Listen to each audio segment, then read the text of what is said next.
ini membuat sistem kelistrikan di Pulau Jawa menjadi jauh lebih andal lagi.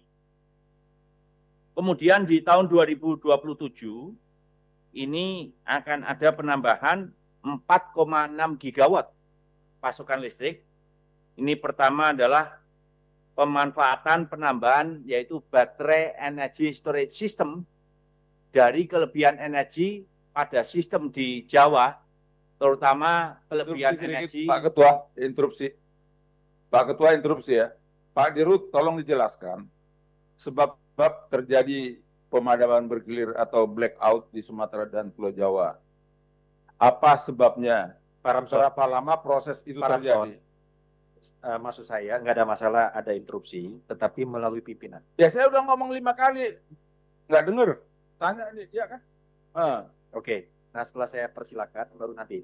Iya, tapi kalau nggak denger-denger, nanti dulu ya. Nah silakan Pak Ramson, ya. lanjutkan. Ya. Oke. Jadi tolong dijelaskan penyebab terjadinya blackout. Karena ini sepengetahuan saya, informasi yang saya peroleh bukan dari transmisi. Dulu pernah blackout karena terjadi dari sisi transmisi. Ini dari sisi pembangkit. Tolong dijelaskan penyebabnya, prosesnya, dan berapa lama. Dan di daerah mana aja. Karena ini banyak keluhan, Pak. Seperti di dapil saya sebentar 3 jam dia pemadaman. Nah, padahal setahu saya kita masih oversupply energi listriknya. Tolong dijelaskan pas tadi Pak Dirut bicara soal pemadaman. Terima kasih Pak Dirut. Interupsi Pak Ketua. Ya, gimana?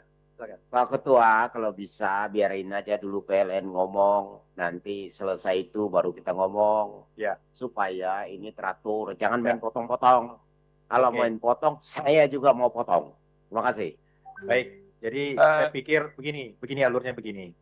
Yang disampaikan oleh Pak Ramson tadi itu untuk mempertajam penjelasan. Ya, saya pikir dijelaskan soal pemadaman. Yang penting jangan konten baru aja. Jadi silakan kita dengar Pak Dirut apa yang tadi ditanyakan Pak Ramson didetilkan saja lewat penjelasan ini. Karena ini kan rakyat dengar, ini terbuka. Bahwa kita bersepakat bahwa ini biarkan paparan selesai dulu, nanti kita pendalaman. Setuju ya? Oke ya. Pimpinan. Begitu dulu ya. Pimpinan Rusli. Ya, silakan Pak Rusli. Ini gara-gara pertemuan setengah kamar. Coba kalau mau RDP itu terbuka aja.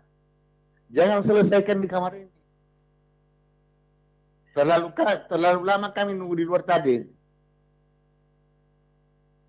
Oke. Saya peran itu udah kelaparan.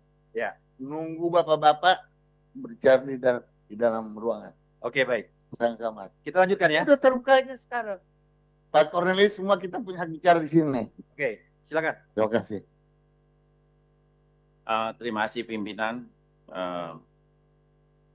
Bahwa ini dengan adanya tambahan batu bara dengan spesifikasi 4.500 ke atas, yang bulan Juli ini ada tambahan 1,8 juta ton on top dari existing.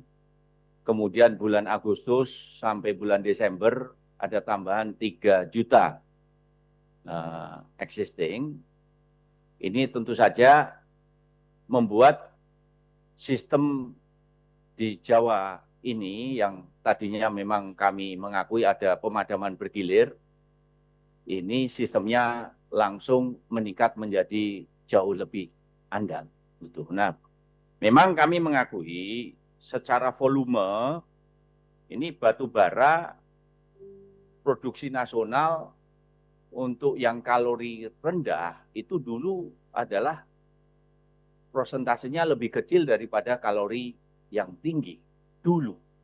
Tetapi sejalan dengan proses waktu, maka produksi batu bara kalori yang rendah itu meningkat, sedangkan produksi batu bara dengan kalori yang menengah dan tinggi semakin menurun.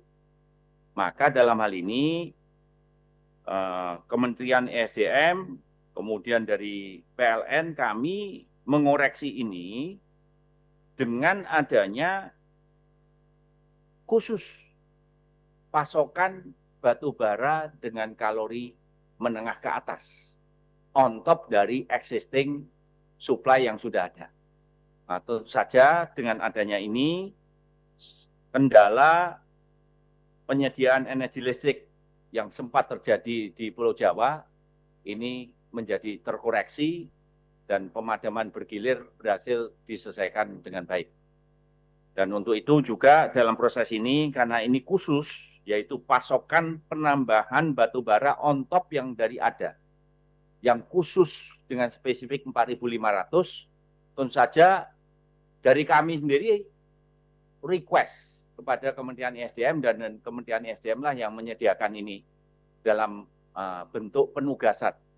Dan dalam hal ini kami memberikan apresiasi luar biasa karena untuk bulan Juli ini alokasi penugasan dan kontrak yang sudah kami tindak lanjuti berjalan dengan baik. Kemudian diikuti juga dengan penugasan untuk bulan Agustus, September, Oktober, November sampai bulan Desember. Itu sih Pak Ketua, perlu penekanan. Jadi penyebabnya kekurangan atau kekurang tersedianya batu bara sesuai kalori yang diperlukan ya? Iya, iya. Jadi gini, Pak Dirut, ini sebaiknya paparannya ringkas, jadi nanti pendalaman bisa langsung disampaikan oleh kawan-kawan. Kira-kira begitu ya? Maksud saya gini Pak Ketua, interupsi, ringkas, tetapi faktanya jangan dulu bicara Juli Pak. Jadi kan kita tanya penyebabnya, karena di Komisi 12 ini kan katanya ada juga solusi di sini katanya. Ya, ya. Nah, solusi kalau kita tidak tahu masalah apa yang penyebabnya, bagaimana Komisi 12 memberikan solusi? Oke, baik. Pak Dirut, saya objektif aja untuk rakyat, karena rakyat kan mengeluh ke kita, jadi kita tahu apa sih penyebabnya. Itu Pak Ketua. Oke. Kalau di setengah kamar kan nggak keluaran. Baik, kita dengarkan dulu Pak Ramson, kita dengarkan dulu sampai selesai. Nanti kira-kira kalau yang perlu penajaman akan diberi kesempatan ketika tanya jawab. Demikian ya, kita sepakat ya. Oke, silakan. Kemudian setelah 5 gigawatt ini bisa kemudian dipulihkan dengan adanya penambahan batu bara dengan kalori 4.500 dengan volume yang sesuai dibutuhkan, baik itu untuk pembangkit milik PLN maupun pembangkit milik mitra kami atau independent power producer, maka kami meneruskan dengan adanya program dari Bapak Presiden Prabowo Subianto, yaitu 100 gigawatt PLTS.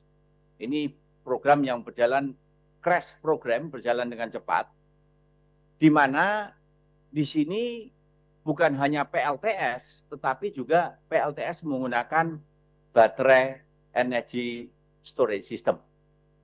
Apabila PLTS langsung disambung ke transmisi atau jaringannya milik PT PLN, memang ada keterbatasan daya yang bisa diserap oleh sistem transmisi dari kelistrikan yang kita miliki.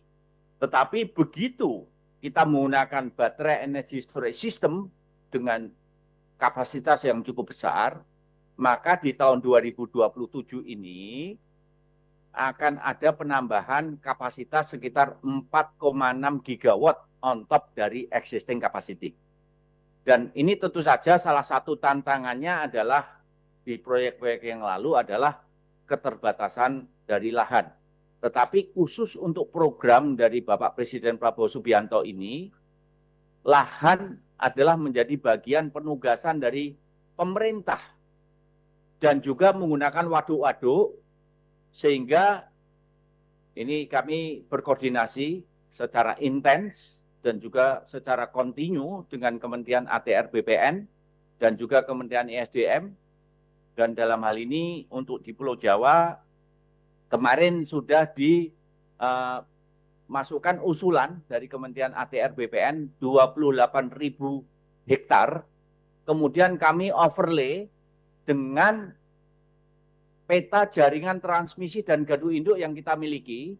Dan dari 28.000 itu sekitar 8.500 hektar atau 8,5 gigawatt peak. Itu tanahnya lahan yang sudah diusulkan dari Kementerian ATR BPN. Ini kemungkinan bisa segera digunakan untuk program ini.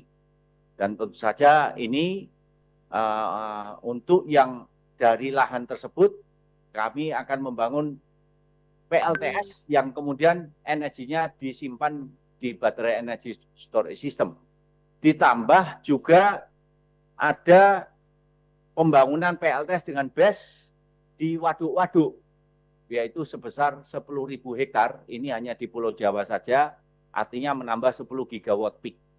Kemudian khusus ini kami juga membangun PLTS plus BESS, baik itu di Pulau Bali maupun di Pulau Madura, untuk mengurangi sistem yang saat ini masih mengkonsumsi bahan bakar minyak. Sehingga dalam hal ini di tahun 2027 akan penambahan 4,6 gigawatt, di tahun 2028 ada penambahan 4,4 gigawatt, kemudian di 2029 ini ada percepatan pembangkit besar, di mana ini bagian dari RUPTL yang kami percepat lelang, sehingga pembangunan juga dipercepat, ada 2,7 gigawatt, kemudian 2030 ada 2,4 gigawatt.